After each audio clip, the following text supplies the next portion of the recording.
जो कॉलेज एक सपना होता था कि अगर कॉलेज जाना है तो शहर में ही जाना है, वहाँ फतेहगढ़, रामगढ़ और मोहनगढ़ में जो हाल ही बजट में जो राजकीय कॉलेज शुरू हुआ है उसके लिए भी मैं बधाई देती हूँ कि जो आपके रिश्तेदार दोस्त जो अगर वहाँ गांव में बैठे हैं तो भी वो कॉलेज की शिक्षा पूरी कर सकते हैं।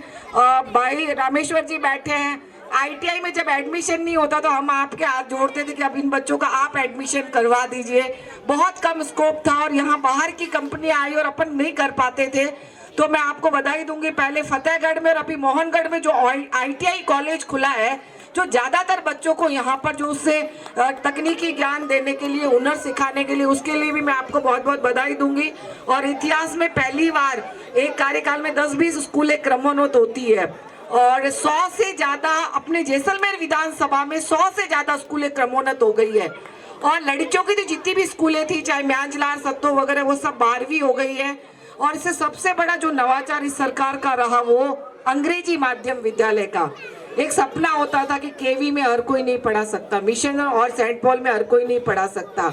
जो अभी महात्मा गांधी अंग्रेजी विद्यालय के माध्यम से माननीय मुख्यमंत्री जी ने आम जन, गरीब जन, जो हर तबके को अपने बच्चे को अंग्रेजी माध्यम में पढ़ाने के लिए जो सौगात दी है, उसके लिए भी मैं चाहूंगी अपन जोरदार धन्यवाद के रूप में तालियां तो बजा ही सकते हैं कि इतने घर बैठे गंगा आई हुई है उसके लिए कम से कम ताली। क्योंकि आज अपन खुद जानते हैं कि एक समय था, यहाँ सब बुजुर्ग लोग भी बैठे हैं, कि छठी में अपने सरकारी स्कूलों में अंग्रेजी पढ़ाने शुरू होती थी।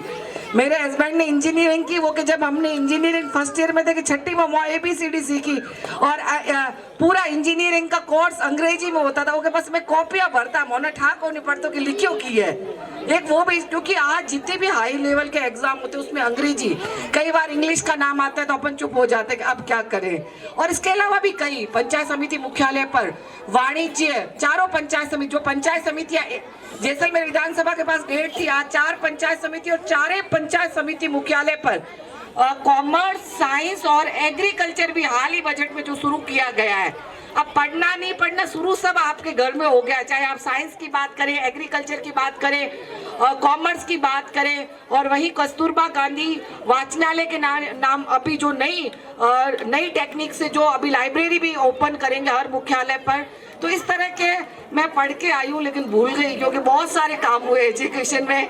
अगर संस्कृत महाविद्यालय का भी जो हाल ही बजट में घोषणा है उसकी भी मैं बधाई दूंगी। वेद विद्यालय जो खुल रहा है जैसलमेर में उसकी भी बधाई दूंगी। और 20-30% मैं भूल गई हूँ, उसका मैं आप खुद थोड़ा सा न्यूज़पेपर अखबारों में आप देख लीजिएगा। यानी मैं यही कहना चाहूंगी कि शिक्षा के क्षेत्र में जो जनप्रतिनिधियों के द्वारा नवाचार प्रयास किए जा रहे हैं, मैं आप सबसे अनुरोध करूंगी, बेटे और बेटियों में दोनों में फर्क नहीं करके जो भी अपने बच्चों का सपना है, बच्चियों का सपना है, उन सबको पूरा करने के लिए कोई भी परिस्थितियां मायने नहीं रखती है। कि अगर अपने आर्थिक, मैं मन से कहती हूँ, अगर कोई ऐसा बच्चा जो बाहर पढ़ना चाहता है, चाहे किसी समाज से भी अपने बिलोंग करता हो और सिर्फ होनहार प्रतिभा है और सिर्फ पैसे के कारण नहीं पढ़ पा रहा, तो आप व्यक्तिगत मैं जिम्मेदारी लेती हूँ कि इस प्रतिभा को पढ़ाने के लिए कहीं भी झोली फैलानी पड़े क्यों, तो हम तैयार हैं। ऐसे हुनर प्रतिभाओं को मैं विद्यालय से भी, कुमाऊं जी से भी कहूंगी कि आप हमें बताएं, उसके लिए हम भी कोशिश करेंगे।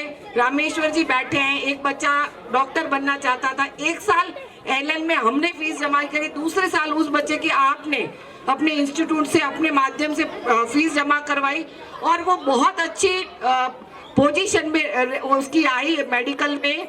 उदयपुर से कर रहा है, जोधपुर से, मतलब उसकी रैंक अच्छी थी, शायद उदयपुर एडमिशन हुआ था, बाद में उसने जोधपुर में करा दिया। ये एग्जाम्पल इसलिए दे रही हूँ कि सिर्फ कोई पारिवारिक परिस्थिति वगैरह मायने नहीं रखती है। इस कार्यक्रम का उद्देश्य यही होता है कि कैसे हम हमारी बात, आप अपनी बात रख सके और अपने बच्चों की प्रतिभाएं को हम पहचान सके। एक बार पुणे में राजीव गांधी संस्था का पूरा भाई, छोटे भाई मोहन कुमावत जी का बहुत बहुत धन्यवाद दूंगी, पूरी टीम का बहुत ही सफल और सुंदर आयोजन किया है।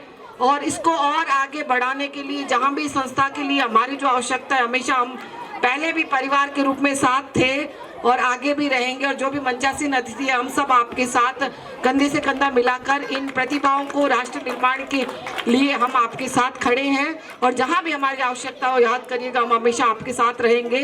धन्यवाद। जय हिंद, जय शिक्षा जगत।